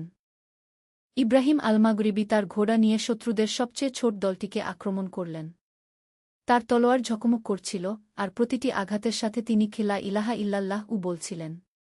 প্রথম আক্রমণেই শত্রুপক্ষের ২ সৈন্য মারা গেল, কিন্তু আলামিনের দলে মাত্র ৫ জন শাহাদাত বরণ করলেন। চতুর্থ অধ্যায়, মিরাকল এবং বিজয়। দ্বিতীয় দিনের যুদ্ধে পরিস্থিতি আরও গুরুতর হয়ে উঠল। শত্রুরা তাদের কৌশল বুঝে ফেলেছিল এবং আরও সতর্ক হয়ে গেছিল। আলামিনের অনেক সাহাবী আহত হয়েছিলেন। সন্ধ্যার সময় আলামিন তার বাকি সাহাবীদের নিয়ে দোয়া করলেন। তারা সবাই মিলে কুরআনের আয়াত পড়লেন, হে আল্লাহ, আমাদের সাহায্য করুন এবং শত্রুদের উপর আমাদের বিজয়ী করুন গু। সেই রাতে আলামিনের স্বপ্নে রাসূলুল্লাহ এসে তাকে বললেন, হে আমিন, তুমি সত্যের পথে যুদ্ধ করছ। আগামীকাল তোমাদের বিজয় হবে। কিন্তু মনে রাখ, বিজয় আসে কেবল আল্লাহর পক্ষ থেকে গিয়ে। স্বপ্ন দেখার পর আলামিন নতুন উৎসাহ পেলেন। তিনি তার সাহাবীদের স্বপ্নের কথা বললেন। সবার মনে নতুন আশা জাগল। তৃতীয় দিন সকালে একটি অলৌকিক ঘটনা ঘটল। হঠাৎ করে ঘন কুয়াশা নেমে এল। শত্রুরা দিকহারা হয়ে গেল, কিন্তু আলামিনের মুজাহিদরা যেন পথ চিনতে পারছিলেন। আল্লাহু আকবার! এ হল আল্লাহর সাহায্য, আলামিন চিৎকার করে বললেন। কুয়াশার আড়ালে তারা শত্রুদের উপর চতুর্দিক থেকে আক্রমণ করলেন। হাকিমের নেতৃত্বে একদল মুজাহিদ শত্রুদের অস্ত্রাগার দখল করে নিলেন। উমরের তীরগুলো অন্ধকারেও লক্ষ্যভেদ করছিল। ইব্রাহিমের তলোয়ার বিজলির মতো চমকাচ্ছিল। পঞ্চম অধ্যায়, চূড়ান্ত বিজয়। শত্রু সেনাপতি ডিয়েগো দে ভার্গাস যখন দেখলেন যে তার অর্ধেক সেনা হারিয়ে গেছে এবং তারা এই ছোট মুসলিম দলের কাছে পরাজিত হচ্ছে, তখন সে আলামিনকে এক যুদ্ধের চ্যালেঞ্জ করল। আমি তোমাদের নেতার সাথে এক যুদ্ধ করতে চাই, ডিয়েগো চিৎকার করে বলল। যদি তুমি হার, তাহলে তোমাদের শহর আমাদের। যদি আমি হারি, আমরা ফিরে যাব। আলামিন বিসমিল্লাহ বলে এগিয়ে গেলেন। 2 বীর যোদ্ধার মধ্যে তুমুল যুদ্ধ শুরু হল। ডিয়েগো ছিল একজন দক্ষ তলোয়ারবাজ, কিন্তু আলামিনের মনে ছিল আল্লাহর উপর পূর্ণ ভরসা। যুদ্ধের এক পর্যায়ে ডিয়েগো আলামিনের কাঁধে আঘাত করল। রক্তে ভিজে গেল আলামিনের পোশাক। কিন্তু তিনি হার মানলেন না। তিনি লা হাওলা ওয়ালা কুওয়াতা ইল্লা বিল্লাহ কি পরে নতুন শক্তি নিয়ে আক্রমণ করলেন। একটি দ্রুত আঘাতে আলামিন ডিয়েগোর তলোয়ার ফেলে দিলেন এবং তার গলায় নিজের তলোয়ার ধরলেন। তুমি হেরে গেছ, আলামিন বললেন। কিন্তু আমি তোমাকে হত্যা করব না। ইসলাম আমাদের শিক্ষা দিয়েছে দয়া করতে। তুমি প্রতিশ্রুতি দাও যে তুমি আর কখনো নিরীহ মানুষের উপর আক্রমণ করবে না। ডিয়েগো অবাক হয়ে বলল, তুমি কেন আমাকে মারছ না? কারণ আমাদের দিন আমাদের শিক্ষা দেয় যে যুদ্ধ কেবল আত্মরক্ষার জন্য, প্রতিশোধ নয়। ষষ্ঠ অধ্যায়, বিজয়ের পর। ডিয়েগো তার প্রতিশ্রুতি রক্ষা করল। খ্রিস্টান সেনাবাহিনী আন্দালুস ছেড়ে চলে গেল। আলামিন এবং তার সাহাবীরা তাদের শহর রক্ষা করতে সক্ষম হলেন। বিজয়ের পর আলামিন সর্বপ্রথম মসজিদে গিয়ে শুকরিয়ার নামাজ পড়লেন। তিনি বললেন, এই বিজয় আমাদের নয়, এ হল আল্লাহ তায়ালার দেওয়া। আমরা কেবল তার হাতিয়ার ছিলাম। হাকিম, উমর এবং ইব্রাহিম সবাই একমত হলেন। তারা বুঝেছিলেন যে তাদের ঈমান এবং একতাই তাদের এই বিজয় এনে দিয়েছে। যুদ্ধে যারা শহীদ হয়েছিলেন তাদের জন্য দোয়া করা হল। তাদের পরিবারের যত্ন নেওয়ার ব্যবস্থা করা হল। আহতদের চিকিৎসার পূর্ণ ব্যবস্থা করা হল। সপ্তম অধ্যায়, শিক্ষা এবং উপদেশ। বিজয়ের কিছুদিন পর আলামিন তার সাহাবীদের সাথে বসে এই যুদ্ধের শিক্ষা নিয়ে আলোচনা করলেন। ভাইয়েরা, তিনি বললেন, এই যুদ্ধ আমাদের অনেক কিছু শিখিয়েছে। প্রথমত, আল্লাহর উপর পূর্ণ ভরসা রাখতে হয়। দ্বিতীয়ত, একতা এবং পরিকল্পনা ছাড়া কোনো লড়াই জেতা যায় না। হাকিম যোগ করলেন, আর সবচেয়ে বড় শিক্ষা হল, ন্যায়ের জন্য লড়াই করলে আল্লাহ সাহায্য করেন। আমরা আমাদের স্বার্থের জন্য যুদ্ধ করিনি, করেছি আমাদের দিন এবং মানুষের জন্য। উমর বললেন, আমি দেখেছি যে আল্লাহর নামে তীর ছোড়ালে তা কখনো লক্ষ্যচ্যুত হয় না। প্রতিটি কাজ আল্লাহর নামে শুরু করলে সেটা সফল হয়। ইব্রাহিম তার অভিজ্ঞতা শেয়ার করে বললেন, যুদ্ধের মাঝেও আমরা আমাদের মানবিকতা হারাইনি। আমরা শত্রুর উপরও দয়া দেখিয়েছি। এটাই ইসলামের সৌন্দর্য। অষ্টম অধ্যায়, উত্তরাধিকার। বছরের পর বছর কেটে গেল। আলামিনের বীরত্বের কাহিনী সারা আন্দালুসে ছড়িয়ে পড়ল। তরুণ মুসলিমরা তার কাছ থেকে যুদ্ধের কৌশল এবং জীবনের শিক্ষা নিতে আসত। আলামিন তাদের বলতেন, মনে রাখ, প্রকৃত জিহাদ হল নিজের নফসের বিরুদ্ধে জিহাদ। বাইরের শত্রুর চেয়ে ভিতরের শত্রু বেশি বিপজ্জনক। তোমরা প্রথমে নিজেদের সংশোধন কর, তারপর বাইরের দুনিয়াকে সংশোধনের চেষ্টা করগু। তিনি আরও বলতেন, যুদ্ধ সব সময়ের জন্য নয়। যুদ্ধ হল শেষ উপায়।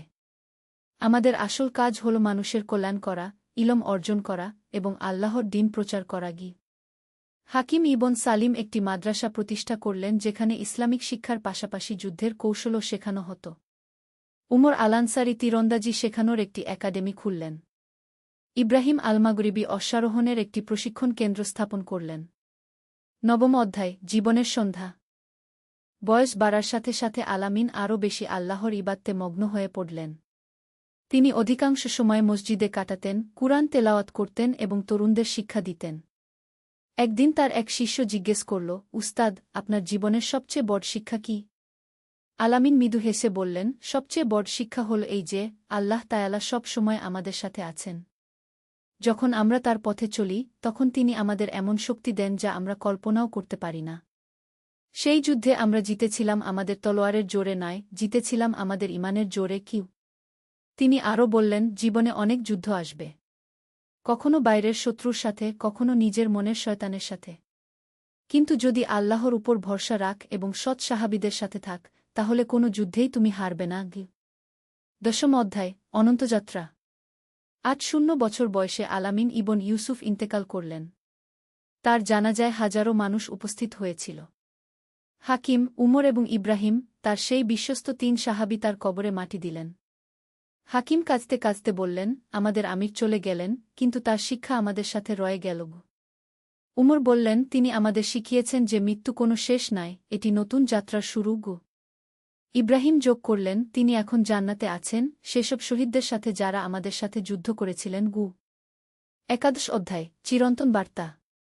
আজও আন্দালুসের মানুষেরা আলামিন ইবন ইউসুফের কাহিনী বলে। তার জীবন থেকে আমরা শিখি: ১. তাওয়াক্কুল, আল্লাহর উপর ভরসা, যত বড় সমস্যাই আসুক, আল্লাহর উপর পূর্ণ ভরসা রাখতে হবে।